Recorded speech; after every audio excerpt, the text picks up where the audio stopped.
So I am Ryan Cummins. This is Matthew Polson. We are the co-founders of Omaze. But before that, we were filmmakers and best friends who both shared a passion for storytelling around social impact. And that landed us a couple years ago at a charity gala hosted by Magic Johnson. Many of you guys have gone to these rubber chicken dinners. And at that dinner, Magic was auctioning off the chance to hang out with him, sit courtside at a Lakers game, basically just this once-in-a-lifetime experience with Magic. Now, Matt and I were super excited about this experience. We were lifelong Magic Johnson's fans. We wanted nothing more than to participate in this. But we were also in grad school at the time, so as a couple of broke grad students, we watched as the auctions and the bids went from 50 to 500 to 1,000, and at that point in time, we sort of saw our beer and pizza money for that entire quarter out the door. Ultimately, it cleared at $15,000, and we were bummed. We were really bummed because we wanted nothing more than to participate in this experience with our lifelong hero, but could not.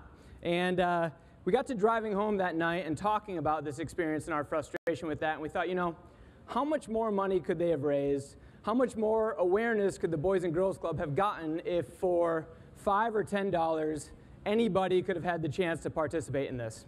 And that was when the idea for Omaze was born. So basically our company, Omaze, we raise money and awareness for charity by offering the chance to win once-in-a-lifetime experiences. Now that could be anything from go on a hot date with George Clooney, now we did that before he got married to a mall, to get dressed up in hazmat suits and ride in a Winnebago with the cast of Breaking Bad to the season finale, to one we recently did, ride in a tank and crush a car with Arnold Schwarzenegger.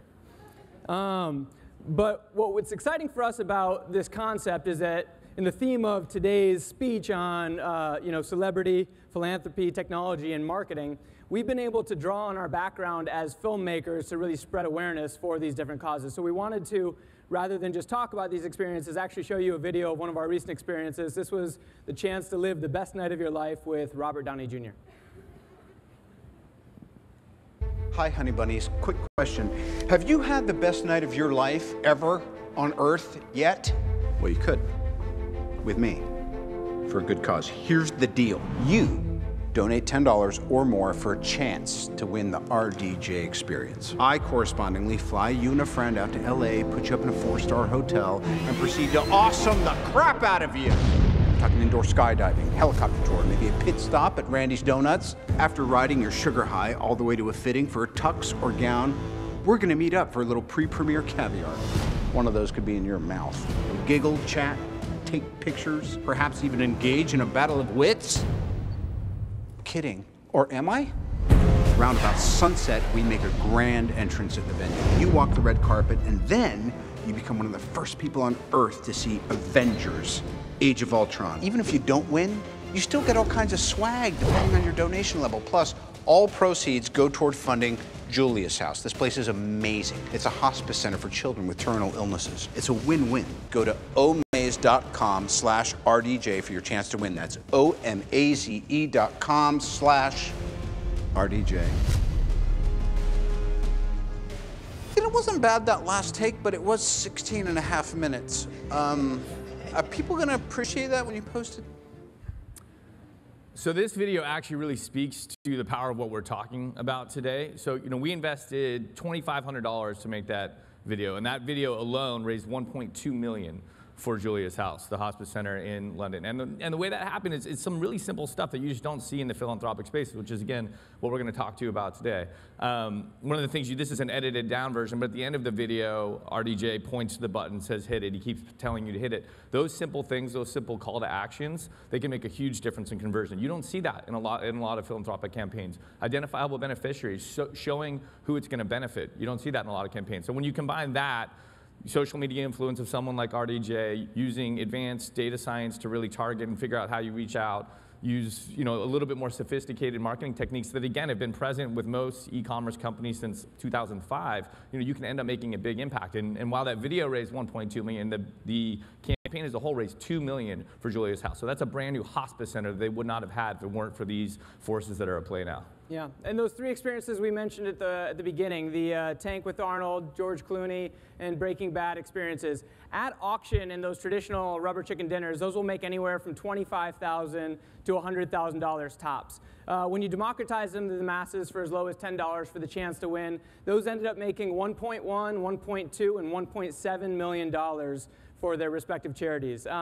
One more is we decided to take this global and see how big we could get. So we did an experience recently, which was the chance to be in Star Wars Episode 7. That was led by J.J. Abrams and Bad and Good Robot, their philanthropic arm, in partnership with Disney and Lucasfilm. J.J. is amazing, one of the most creative guys you guys will ever have the chance of meeting if you do. But that ended up raising $4.26 million for UNICEF Innovation Labs. But even more exciting is it had 1.2 billion media impressions at a time when otherwise they were going to be quiet during the production of Star Wars. And it had donors from 125 countries around the world. And so the reason this is relevant to you guys in this room is that, individual giving in the US is a $240 billion market. Now that's very big, but it is incredibly inefficient. It's still done by these labor-intensive means like rubber chicken dinners and direct mail. I mean, only 6% of it is even online. So everybody here on this panel, Stacy, Michelle, Adrian, Karina, they're all doing innovative things to help unlock this value as we're trying to do, but it's much bigger than us, because as we look at the governments getting defunded at a federal, state, and county level, the services that they once provided, they're gonna have to turn to the nonprofit sector. So today we're gonna talk about that and how we can be more innovative, how you guys with the nonprofits that you lead can help unlock that value too. So we're excited to talk. Thank you. Okay, that was good. Nicely done, thank you. Hi, Michelle Kidley. I'm the Chief Innovation Officer at Creative Artists Agency, and I was the founder of our charitable foundation 20 years ago. And our goal was to try to capitalize popular culture's interest in activism and really galvanize that in a meaningful way to impact the culture. Today, I think what we're going to hear about is how not only has that initiative taken off like a rocket, but some of the most interesting and innovative things are taking place. And we've got some great people here to do it. Stacey Boyd joins us from Schoola. Adrian Grenier, here he is, both an activist, actor, and businessman. And then Karina Kogan from Participant Media is going to talk also about how a different angle of media is born and helps develop into what I think will be this next evolution in the interconnection of all of these worlds. So these nice gentlemen made a little video so you can learn a little bit more about them. So let's watch it now. Close to 80% of schools in the US have had some sort of cut in funding, and the very first programs to go are art and music and drama and physical education, these things that we know make a huge difference in the lives of kids. There's such a direct connection between buying something on Schoola.com and what you can do for kids right now. When you go to Schoola.com and purchase clothing, not only do you get great brands at a really terrific price, but every purchase you make goes to fund a school and its program. And school is a wonderful way for all of us to make sure that our kids have the greatest opportunity to reach their fullest potential. So what is 52? Well, it all starts with a story that begins back in 1989 when the U.S. Navy first heard a mysterious sound picked up on the top secret network of underwater microphones that had been used to track Russian submarines ever since the Cold War. It's such a unique and such a touching subject to think that there's somebody out there that's just alone, floating about. Absolutely, without a doubt, this whale is lonely, and that's not being anthropomorphic. The story of the loneliest whale has continued to resonate with so many people all across the globe. From the thousands of people who shared his story across social media, to the paintings, poetry, songs, and memes, the story of the loneliest whale has inspired people from all walks of life to reach out and to connect. It is our time to rise again to secure our future. Someone has taken an interest in you and someone loves you. This is about what we're allowed to say, what we're allowed to know. This is not a question of somebody skulking around in the shadows. These are everybody's issues. We are stepped out upon the world stage now, with the fate of human dignity in our hands. Now, now, now! When we tell each other stories and we sing each other's songs, that's a basic part of what makes us human. Fight every day for the change that you want in your life. We all deserve to live on this planet. Once social change begins, it can't be reversed. We've seen the future, and the future's ours. Okay. So, yes, I agree. So let's learn a little bit more about the folks that you're seeing on stage today, and how does this group actually knit together. So Stacy, could you take a couple of minutes and tell us about Schoola, which is started out as one idea and then you evolved it into another, and important to note that this is a business, that it's a social action business. Please. Sure. So about a couple of years ago, I started Schoola really to help fund those things that are typically cut: art, music, drama, physical education, field trips, a lot of the things that when you feel budget pressure in schools are the first to go. And we started with a product called Schoola Offers. Schoola Offers, the best way to describe it is it was kind of a Groupon meets PTA Salesforce meets self-service platform. So we provided the self-service platform. PTA leaders all across the US were able to go out to local businesses, sign them up, partner with us in order to raise money for their schools. And we had a pretty terrific response. So in the span of really the first 5-6 months of our evolution, we had 5,000-6,000 schools had created fundraising pages on our platform. Two challenges. One, it took typically 5 to 7 months from when someone created a fundraising page to actually run their fundraiser. And two, right around this time of year, mid-April, things tended to get a little bit quiet. And we had always expected that July and August would be quiet months, but we had not expected to hear crickets in April and May and June, and obviously the first part of September as schools are getting back in. We thought, gosh, well, we could twiddle our thumbs and figure out what to do with the staff that we had, or we could think about doing another something during those 6 months. Seasonal business is okay and doable and achievable, but not ideal. So my team got together and we puzzled through what it was we could do during those off months. And the team came up, I have a great, really creative idea. They came up with some very good ideas, but I remember going home that Friday night as I was cleaning out my youngest daughter's closet, sort of weaving this sad tale for my husband that we hadn't come up with any really great ideas of things to do in the interim. And I said, the reason we haven't is because fundraising, the ideas we came up with were things that people needed to do extra work in order to make happen, and parents aren't thinking about fundraising during the summer months, especially for their schools. I said, unlike this, like cleaning Rowan's closet, you know, if we could make a fundraiser out of this, it'd be a huge success. I turned to him, I said, we could turn a fundraiser out of this. So I came into my team on Monday and said, I think we ought to sell used children's clothes, at which point they all told me they thought I was crazy. And I said, no, here's why I think it makes sense. So we ended up reaching out to about 5 different schools in San Francisco. It was the last week of school. Actually, it was 10 schools, 5 of them said yes. And fast forward to today, we're in about 10,000 schools all across the US. And the idea is very simple. Parents send in their kids' gently used children's clothing. We're moving into women's next month, so you can also send in women's clothing. They're either sent to us via individual parents, or we do school drives at the school itself, clothing drives at the school itself. We then tag, photograph, put the items up online, and schools receive 40% of the proceeds. So give us the data. How is it going so far? How's the business? It's been unbelievable. So again, 16 months ago is when we first conceived of the Schoola clothing business. We started with 5 schools. We're in 10,000 all across the US. Schools have raised anywhere from $5,000 to $30,000.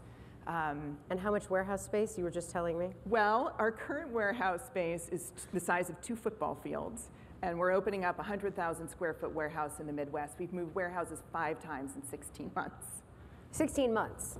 Yeah. So to me, what we're obviously seeing is this incredible need and this desire to participate.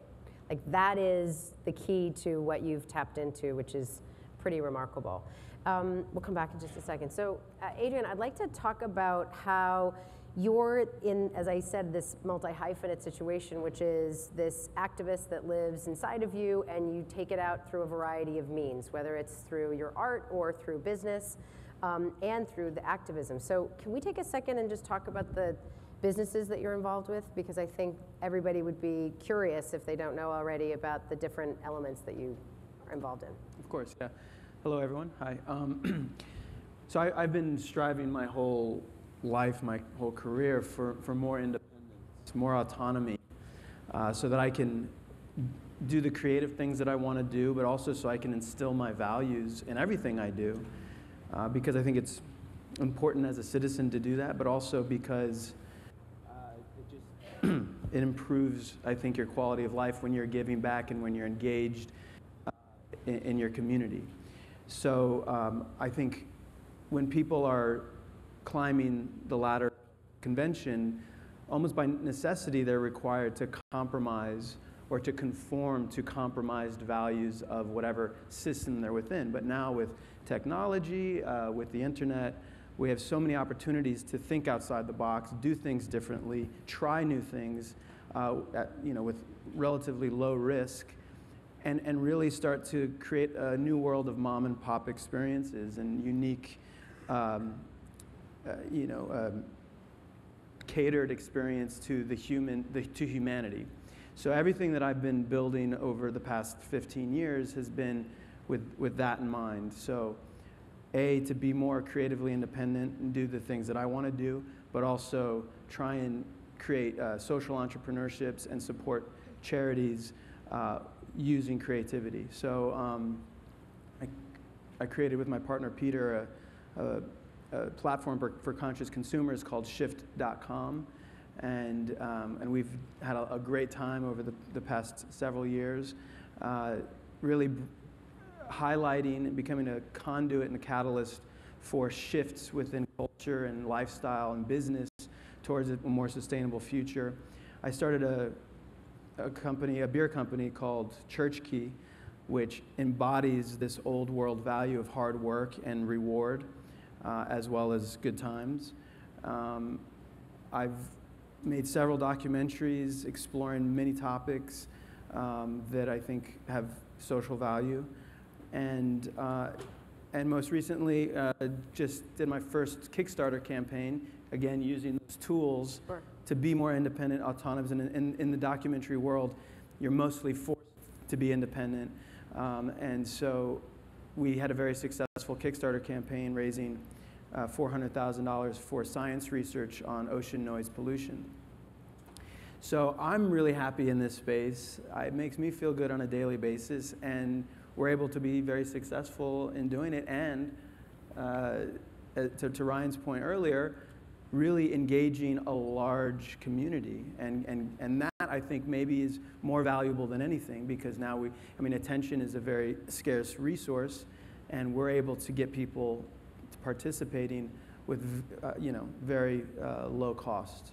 I think one of the things that's really interesting about what you're describing is the humanity attached to the technology. And I think we've got a lot of people who keep seeing that technology is what's keeping us away from each other's humanity. And in fact, what you're talking about is the opposite, which is the drive towards the human condition. But you have to talk about it, and you have to be authentic about it and real. Yeah. Well, I believe that media literacy is probably one of the most underserved necessity in our culture. We need to teach young people, and all people really. I mean, this is a new thing that we all have cell phones in our pockets. Not only are we massive consumers, constant consumers of media, but also creators as well and purveyors. So if we don't teach people that you have a very powerful opportunity that can be used for good or ill, people won't be as conscious about how it can be used. And that's really something I've been exploring a lot, is like, how do I make the most of this opportunity instead of being a Luddite and poo-pooing technology. Let's figure out how to make it work for us and for society. That's a great point. Karina, so representative of media, I think one of the most interesting things that Participant has done in the last couple of years, on top of making all this amazing content that has allowed people to learn the stories of people that they normally wouldn't get to learn, is that you're also doing this sort of metrics involved with seeing what the impact's about. And I think it would be great for you to share with everybody what the Participant Index is about, and then how you use these measurements as ways to both educate and then recalibrate what it is that your business is doing. Yeah, we're a storytelling company, but we do embrace technology a lot, technology and research, to sort of help us get better at using storytelling to, and using entertainment really to inspire and compel social change, which is at the heart of our mission.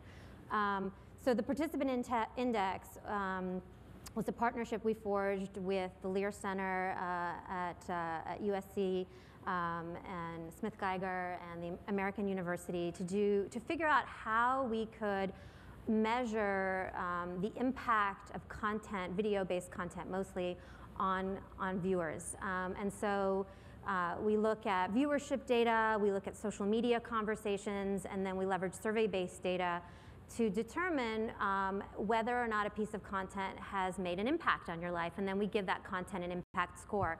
And we don't only measure our own content, we measure all content, because we want to see how everybody's doing. And so, and we look for everything from sort of the emotional impact of a story on you to kind of your likelihood to take action on something that you may have learned in a particular story. So we look at all sorts of shifts in thinking and behavior and action in story through TPI, the Participant Index. It's really exciting. We just launched it about a year ago, and we continue to do sort of tranches of research on everything from short form video to narrative and documentary films. What's been the most surprising thing that's come out of it that you would have never expected? I always say the chickens, and I'll explain what I mean by that. But one of my favorite movies from Participant is the film Food Inc. It's a movie that changed my life and the way that I eat and my relationship to food. And the movie came out before TPI, but we went back and measured some old titles. And I was so surprised that, for any of you who've seen it, there's a bit in the film on how chickens that we eat are raised and how they're kept in these really horrible conditions in these coops. They never see sunlight, they're fed antibiotics, whatever, it's gross.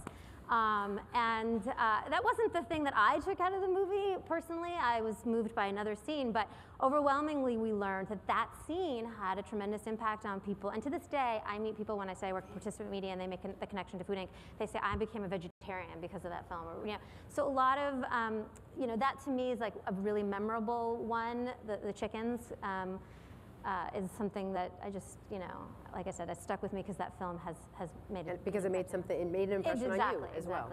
Yeah, I'd just like to add to that, because I've been a huge fan of Participant and all the films that they've been behind. And in fact, we're working together on 52, The Search for the Loneliest Whale, and really on their outreach, from their outreach perspective.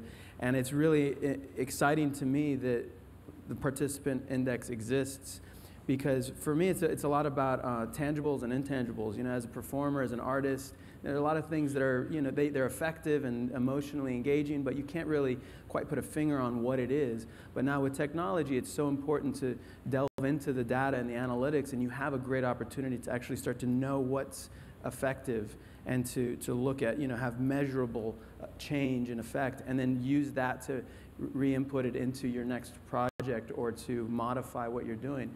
So I think it's really exciting what you guys are doing with the analytics aspect. Thanks. Yeah, we have we use this crawler called the Crimson Hexagon, and it uses essentially Boolean, search to sort of determine the relationship between conversations and social media. So it's way above me, but it is exciting. I was briefly in another panel earlier listening in, and I heard somebody say that there will be 50 billion connected devices in the world by 2020, and that it ultimately is about the average of 6 connected devices per person on the planet. So the sheer amount of data that's going to be sitting out there, from like what's in your refrigerator to what you've DVR'd, is really crazy. So it's both scary and exciting to think about how we can then leverage that data and that technology to do really good things, and not Rena, just. can I ask, how have those metrics changed the types of movies that you guys are making now moving forward? We actually, that is a sacred thing that we will never touch. In other words, we don't use the data to manipulate story. We look for great stories, we look for inspirational stories, we look for auteurs like Adrian who have great stories to tell.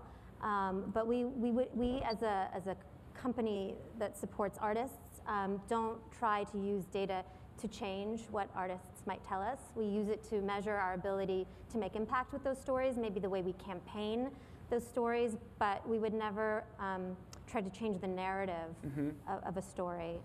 But I could see how you would want to use data and metrics to manipulate what you're doing. So Yeah, how are you figuring out how to use that for the future of Omaze? Yeah, I think one of the most interesting things that we're learning is when we're working, I mean, we have the great privilege of working with some of the top celebrities on the planet. And a couple of things we've learned from that. One is it's really, it's a gratifying experience to be able to work with these celebrities who most people know as stars of movies, but are so passionate about, I mean, Adrian talks, just to listen to Adrian talk about the causes that he's involved in, and I can tell you some stories about Adrian about how passionate and how deep he takes that passion. It's authentic. And so in terms of the measuring, though, the thing that's been interesting to us is we're, at least as we see it, we're one of the few companies out there now that is actually seeing which celebrities can get fans to actually open their wallet. And there are a lot of Q scores out there around celebrities, and there are a lot of companies that look at social media and followers and viewers and fans.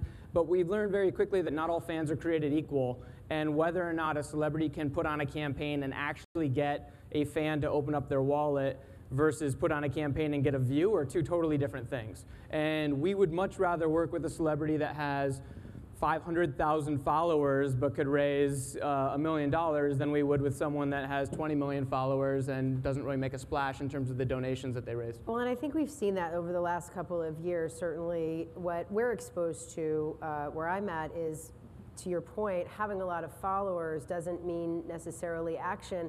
And the person who has that many followers didn't necessarily know that early days. Because if you're just putting out information, then people can respond to the information. But if you're asking for action, that's a bridge that has to take a while. And it seems like what you do with Omaze is you get them to tell the story. So by getting Downey to tell his story, or JJ to tell his story about why they're doing it, that seems to be the magic elixir. Am I right?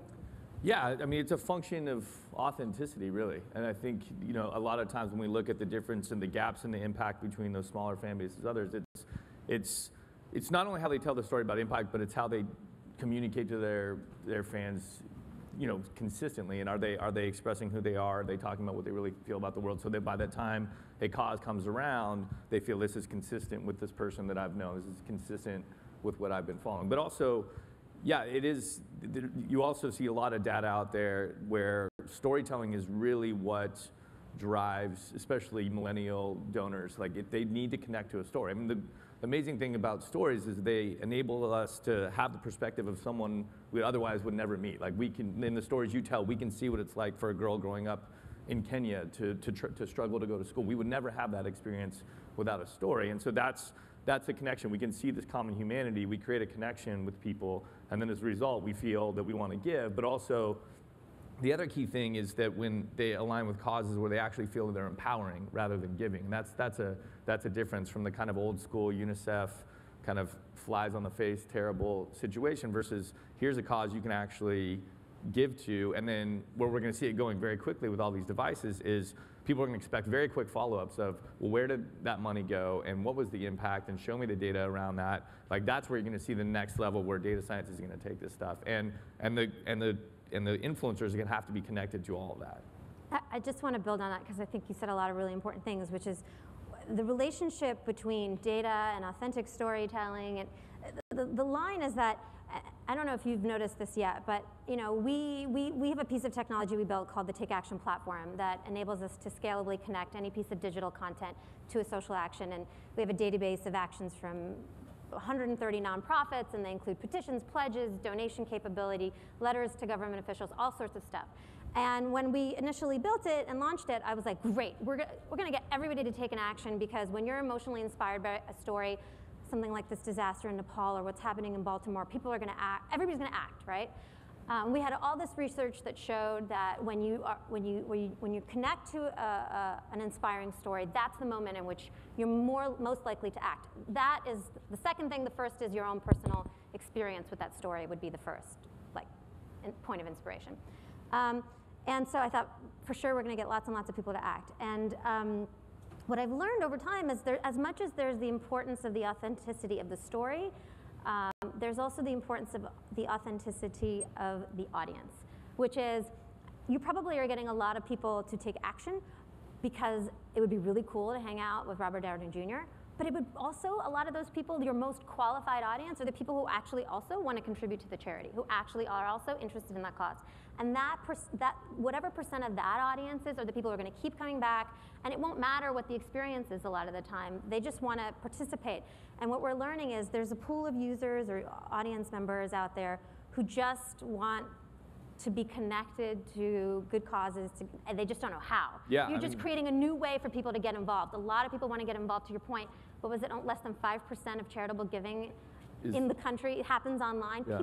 But yet people use the internet for everything. I couldn't even get rid of my phone to sit here in my pocket. So, I mean, I think, I mean, I don't know if there's still so much friction giving. There's so much friction to even finding a cause to be passionate about. Like, it's really, really hard. If you want to go volunteer, it costs you $5,000 to go to another country. I mean, like, it's a very difficult thing to do still. So yeah, that is where we do bring people in because they want to hang out with Adrian or they want to hang out with RDJ, and that's what gets them excited. And then we create these stories then to connect them to something, and that's why they stay and that's why they continue to. Yeah, of the $335 billion you mentioned of charitable giving in the country in 2013, 240 billion of it came from individuals.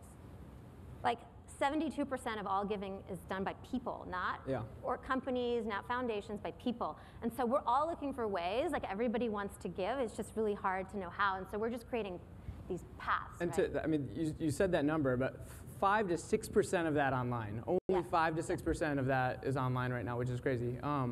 So I'd love to build on that with a question for you, Stacey. In terms of once people actually get connected to a cause, activating around that, you said that I think it was something like in the first 4 to 6 months you had 5,000 schools, but it took 7 months for them then to actually engage and activate. Why is that so long, and what have you guys done to reduce that time? So there were two pieces. There was sort of what we started with the business, which was the school of offers, where PTA members needed to go out and sign up the business, get a local or a handful of local businesses, a local bakery, a local dry cleaner, and others to agree to get a pass through this PTA to sort of make it happen, and became a big fundraiser. That business took us much longer to gestate, right? So it took much longer from once we had someone who was initially interested to doing it. We found almost the exact opposite in the business we're now doing, which is this clothing business. So our gestation period from when a school first says, hey, we might be interested, is 5 to 7 days. Oh, wow. And the reason is the barrier is incredibly low, right? It's really simple. It solves a problem. Someone needs to do something with that clothing anyhow. And to your point, there's a story behind it. It's helping your child get a new science lab. It's helping pay for that field trip across the country to perform in California. It's very tangible, and those stories are incredibly compelling. So I think the story part of what we're doing has been particularly powerful, and helping people understand the stories and then communicating all the way on through. So I want to expose you a little bit, because what you may think sitting here when you listen to Stacey tell her story is, you know, she was emptying her kid's closet and gee, there was an idea that came up. This is a very shrewd businesswoman, ladies and gentlemen. She's a bit of a killer. I'd like you to talk about, because she comes in with all this sweetness and light, and then she goes in for the close. Can you talk about, please, what the next round of investment is for Skoola? Just a little bit. So we're closing on a $20 million round of financing on Tuesday. Yeah. And in the process, we will raise billions of dollars for schools. And I actually think that this is particularly important. You know, I couldn't have done this if I had done it as a nonprofit. Yeah. There is absolutely no way I could have either attracted the capital or attracted the team if I had organized ourselves as a nonprofit. Yeah. So our ability to accomplish what we've done so far and what we hope to do is a function of being a business and thinking about it in a somewhat ruthless economic way, in a way that gives schools 40% of the proceeds, but also makes us very focused on that 60% and making sure that we're doing things the right way. Do you guys ever get any pushback on that? Do you? Not so far. We haven't, and I think in part because it obviously costs us money to do the other parts of what we're doing. And like I said, and it's solving a problem for parents and for schools. So I take it you do get pushback?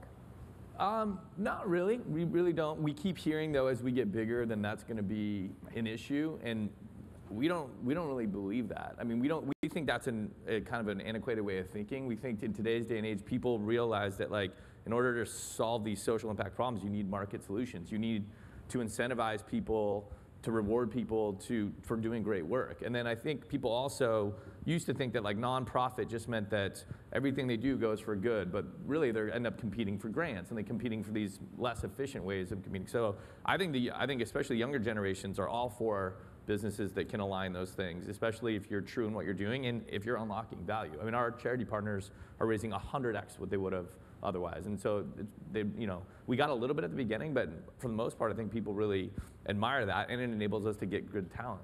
We're in a capitalist society where you're rewarded for making money, right? And if you choose as a business within your DNA, you make a decision to give a lot of it away to good cause, all the better. I mean, I can't tell you how many props I've gotten for my role on Entourage, which is all about the capitalist culture. We are living the American dream at its height, and I've taken a little bit of that and put it into the other things, the other stuff I've done, and trying to make conscious consumption as cool and sexy and as profitable. Yeah. Yeah, you mentioned the conscious consumer as sort of a market segment, and I think more and more we're all becoming conscious consumers. There's a lot of research that has come out, especially around millennials, but all consumers in general, about how we expect more and more corporations to act responsibly, and we're willing to reward them with our dollars more and more. There was a study done, I think it was Cone Communications came out with a study where they asked, would you pay more? Would you would you be more loyal to a brand that does good? I found one of the most interesting reveals of that research to say that consumers want brands to advertise that they're doing good. They don't just want to buy when you buy Tom's shoes, you're saying something about who you are as a person, you're advertising sort of your ethics, and more consumers want that across the board, from the water I drink to the phone I buy. They want the brands that they buy from to show their ethics, and they will reward them not just with their dollars, but they expect that to come through in the marketing. And so I agree with you. I think this idea of, like, good work is the work of NGOs and everything else is marketing. I hope that's not the case. Well, I think that there's to build on that too, is anyone who's in any kind of recruiting of talent knows that's actually what the marketplace is saying as well. So if you want to hire people to come work at your company, they're interested in what the company values are about, and that has to become more and more transparent over time. And it can't be the greenwashing that we experienced right after Inconvenient Truth. It can't be the copycats that will come right after Omaze. The authenticity will rise. You have to wait a beat for it to take place because things have to sort of shuffle themselves out. But it is real, and so it's about your customers, it's about your clients, it's about your investors, but most importantly, it's about the young people that you're trying to recruit to come work at your companies who absolutely, without question, are interviewing you. Yeah. There's the U.S. trusted a report on high net worth giving, and they said that, like, the number one thing that motivates high net worth individuals to give is when their ideas match their ideals. And I think the same thing actually applies to companies, because if you just have a really good idea and the ideals don't actually underpin that company, then it's going to be tough. One, to motivate yourself to go in every single day, and two, to motivate your employees that they actually believe in a much larger vision. I mean, we very early on sat down and laid out, I think much earlier than most startups do, out of necessity for us, a series of brand values so that we could understand every single day what we were going in and what we were executing against. But I'd love to actually carry that over to the marketing side, because I think that same authenticity also applies for celebrities that do decide to get involved with any one of these different companies and get that messaging out there. We're working on another project right now with Adrian, and we're trying to select charities. And we were trading texts one day, and I said, Adrian, what are the couple different charities? Like, is there one that really sticks out for you because you just finished Lonely Whale? And maybe in like 2 seconds, like a dozen charities showed up. All of them, though, like at first you look at that and you think, can he be actually involved in all of these? And I went back and looked through them, and all of them intimately involved in. And then I sent back another text saying, well, there's another entity that was involved, and they thought they might want to go with another charity. And within another 0.5 seconds, a graph came back of like the most highly marketed charities versus the most underfunded charities. Texting graphs is impressive. Text to graph. I couldn't even imagine how he had that so quick on his phone. It was like an auto set. It's called Google. Speed dial. Google's an amazing thing. You should try it. Google. So like That's Google's with 2 O's, right? Google. Okay. But the authenticity is there, and it has to be. Have you found that like when you're working on these different causes, that every cause just comes to you and says, hey, can you support us? Like, and how do you connect with the ones that you ultimately select? I'm a modern guy. I have a hard time focusing, like most other people these days. I just try and help where I can, and obviously I have limited bandwidth, like everyone else. So I try and I have like a certain amount of time reserved for other people and other people's work. Right. But then I have to focus on what I'm building, and right now I have a pretty distinct focus, which is oceans and seed causes, things that affect the whole. So I don't really like Band-Aid causes, something that's actually going to affect the core of an issue. So let's talk about, I do think it's really important to talk about failure as a way to learn and grow. And I'm really curious so far with Omaze, first and foremost, like where is it you experienced failure, and how did you? Our entire first year. Yeah. Okay, go on. Our first campaign raised $900.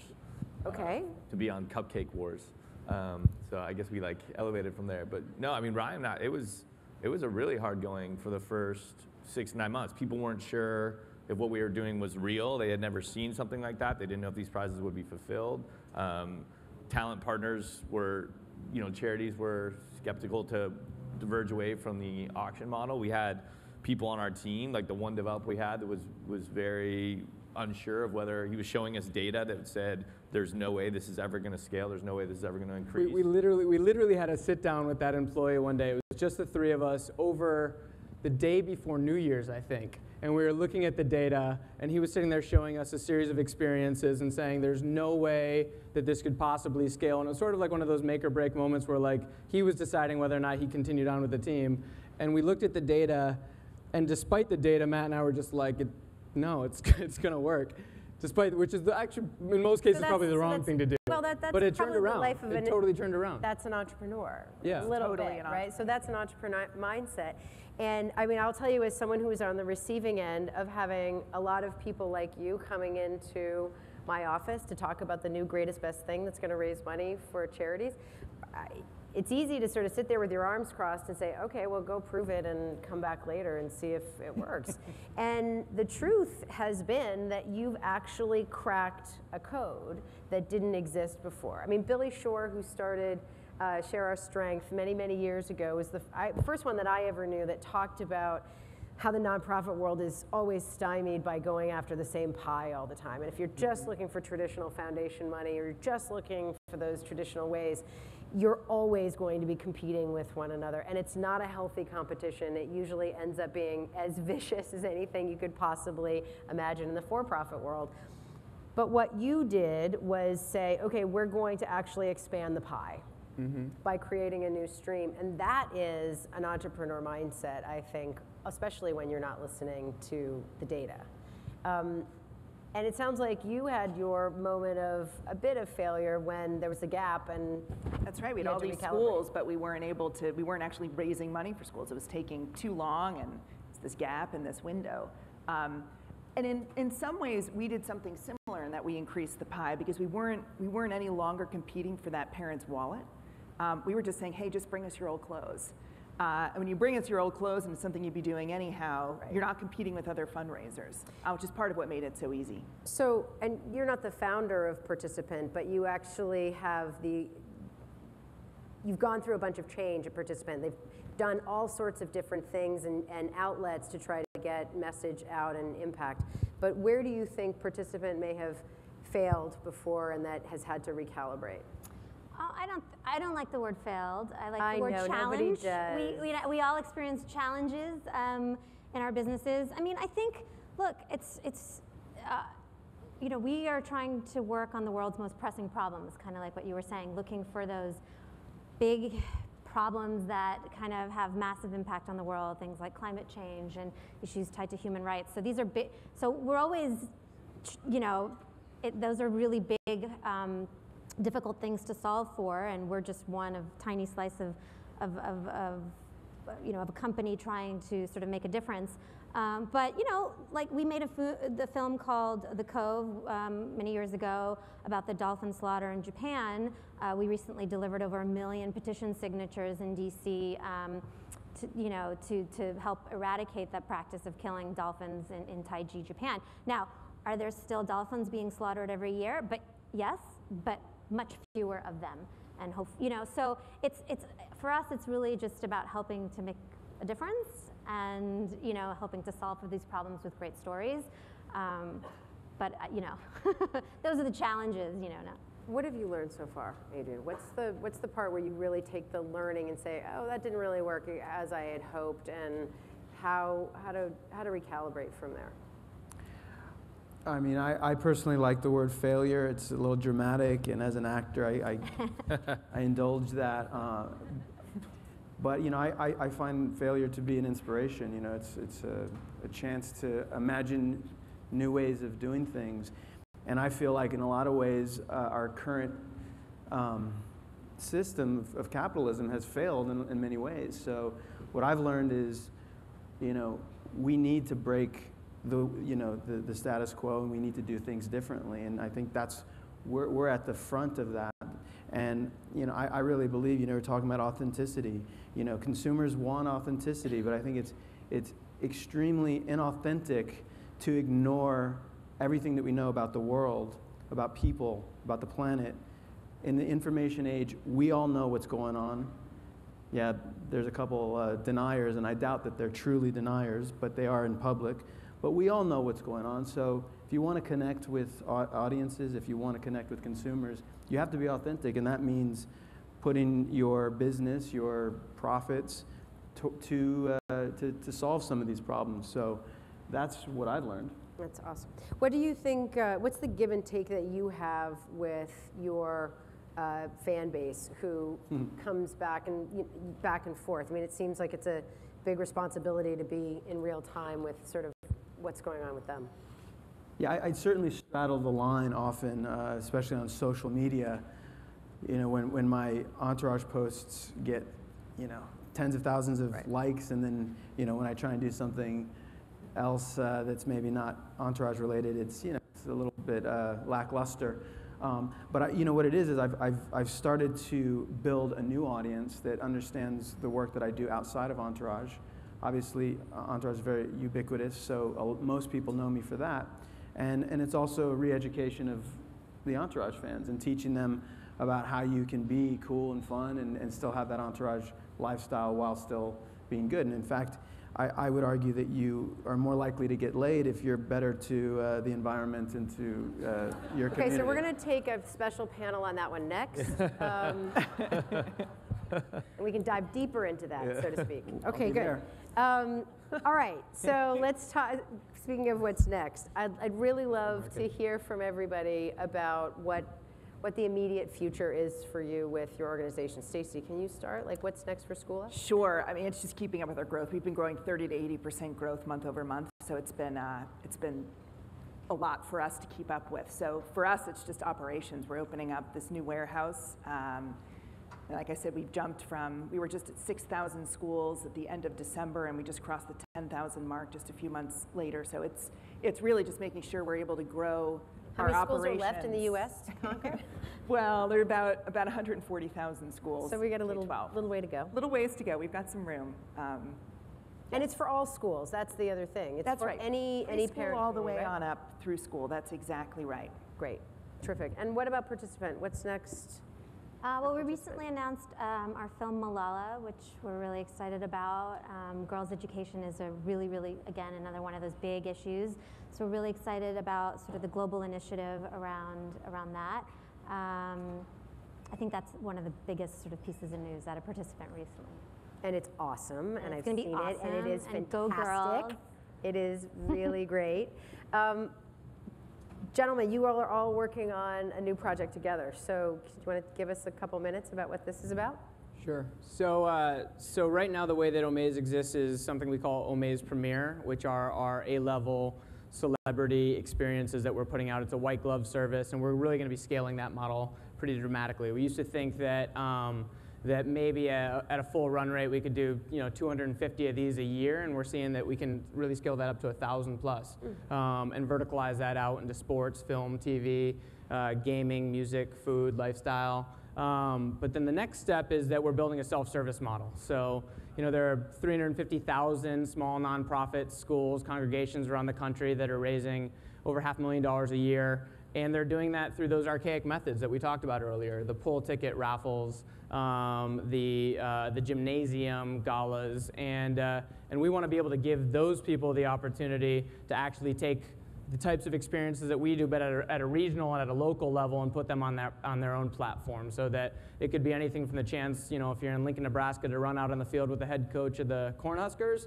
to ice cream with a principal. And that way they may be raising incrementally more, but the sum total of what everybody's raising is we're making giving fun and easy and reducing the friction. Great. And so tell me about this project that you have coming up together. Can we show this slide? Yeah, so I guess we're excited to announce that with Omaze, we are going to auction off several tickets to the Entourage premiere on June 3rd, and we're hoping to raise a lot of money for Mobile Kitchen Classroom, which is a nonprofit that I started through Shift, which is a food education nonprofit. It's a kitchen on a school bus that goes from school to school and empowers kids through education of food, politics, and nutrition and health, and hopefully inviting them to be good food citizens as well as stewards of the planet through cooking and eating. And also Doug Ellen's charity, which the Noreen Fraser Foundation is also going to be involved in that. So it's Adrian, you gotta sell yourself here. It is the chance to join Adrian Grenier as part of his entourage at the premiere. He's so humble over there. Was I being charity forward? I should be. Yeah. But walk the red carpet, hobnob. Hobnob. There's a lot of hobnobbing. Yes, and by the way, I'm really thankful for this opportunity that we can actually bring that entourage audience and bridge that gap. And so I think it's going to introduce a lot of the audience to something that they may not have known about. Yeah, absolutely. Awesome. We actually do have time for about 5 minutes of questions. So just hang on a second. We're going to get you a microphone, and we'll be off to the races. Yes, right up front, please. Thanks, Matt. And go see the movie. Everybody go see the movie. It's going to be really fun. Yes. Thanks so much. So you guys are great at sparking giving, inspiring people with film, using these exciting adventures with celebrities, sparking giving. But how do we maintain that culture of giving for people? And I think one of the biggest challenges that people aren't sure that they're making an impact. Who do they trust? Who do they give to? And there's an online platform that's getting started, and I'm just curious if you guys have seen it or think it's a good idea. It's called oneforall.org, and they actually track your giving from your whole life. And you can create a community around your giving, influence your friends, et cetera. I'm just thinking, what are some other tools that you might have seen out there to help continue that culture? Because a lot of people say, oh, I don't know if it's a good organization, if I can trust it, if it's a good investment, or they're just good marketers, or they don't track their impact. And so being able to track that whole lifetime of giving seems really powerful to me. So I'm just curious about other strategies or tools you guys have seen out there to continue that culture of giving now that you guys have sparked it. Ryan, have you seen? Oh, go ahead. Sure, I was going to say, I think the ability to track your impact is really interesting. On takepart.com, which is participants' digital platform, we do about 1 million actions a month. And what we hear over and over again from our users is, okay, I signed the petition, what happened? Did it get delivered? So like being able to communicate back with users about sort of the impact of their participation is really, I think, important. And what we see is the more we communicate with them, the more they're willing to do more and more and more. And on average, a user on Take Part takes something like 6 actions a month, and so that's a lot, right? It's 6 actions per month in a given session, I should say, in like just sitting on the website in one go. So I think tracking your impact is a great way to keep people engaged with the cause. From what I've seen, the nonprofits that do the best job at marketing and using technology are keenly aware that they have to have a feedback loop. And so what you'll see is those organizations are actually coming back to their donors again and again with what the impact is and how they're giving related to that particular piece. The sophisticated places are going to win. An old model is going to lose. And so it's just about staying on top of how that works. And we're still in the wait and see category. I mean, these are still very early days. Anybody, there was another, yes, in the microphone. Hi, I sit on the board for a couple of charities, Harlem Junior Tennis and Education, USC Shoah, Shalva in Israel. How do we, exactly to all of your point, how do we find out about bringing us into the new millennium? And a lot of the people on the board are actually older than me, which is old, I'm old. But I'm just saying, how do we start getting away from the fundraising, from the raffle tickets? Where do we find out about you, or how do we know which is to optimize, our dollars? I'll take this just for a second because I get asked that question a lot from my job, which is the #1 thing you can do is get 2 people on your board that are under 33 years old. Yeah. It's the #1 thing that you can do, which is to have a youthful point of view that's coming into boardrooms and sitting at those tables that brings in this information. Because you can hire an outside consultant to come in and educate you, but then they're gone. Embed that into what you're doing. So I also think that nonprofits are stuck in the nonprofit mentality. You got to think like a business. I guarantee you Coca-Cola has not only a technology officer, but also has a marketing officer. You got to think like a business, and you want to scale your business, so you have to bring in that talent to actually show you how to do it. And it's got to be specific talents that are targeting, new technology and the internet. Really well said. I think most nonprofits think that branching out means getting a chief development officer. That day's over. Not to say that we don't need development, we do, but absolutely everything he's saying is critical. Yes, I know you had a question over here. Thank you. Lovely panel. I'm Carol Kretschmann, and I founded the Peacemaker Corps about 20 years ago. We're an NGO at the UN. And 2 years ago, or 3, we decided to pivot away from the traditional model, because I have a company that has a software for video. So we do a film festival at the United Nations. We started it last year for kids under 18 to send us videos under 5 minutes on how they make peace in the streets. And it was a terrific, the first submissions were great. Now, the problem, we're global, and we want to reach the inner city. And the kids who need the most time to express themselves don't have the ability to do that or are afraid to. How do I take this? The first year was amazing. You all got some things. You can always go online and see all these fabulous films that came from kids in America. So now UNICEF USA is doing something there. I want to suggest one wonderful piece of information of technology. It's called Tagboard. I don't know if you've ever heard of Tagboard. I saw them at Social Media Week in New York a couple of years ago. So on our website now, all social media comes in like it would be a whiteboard.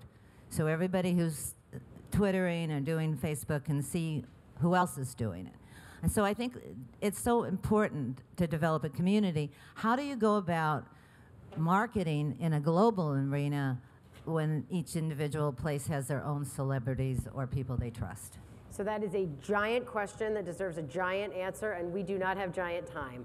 So I'm happy to, we can talk about it offline over here, but happy to do so. We're out of time. Thank you so much for coming and being with us today. Appreciate it. Thank you all very much.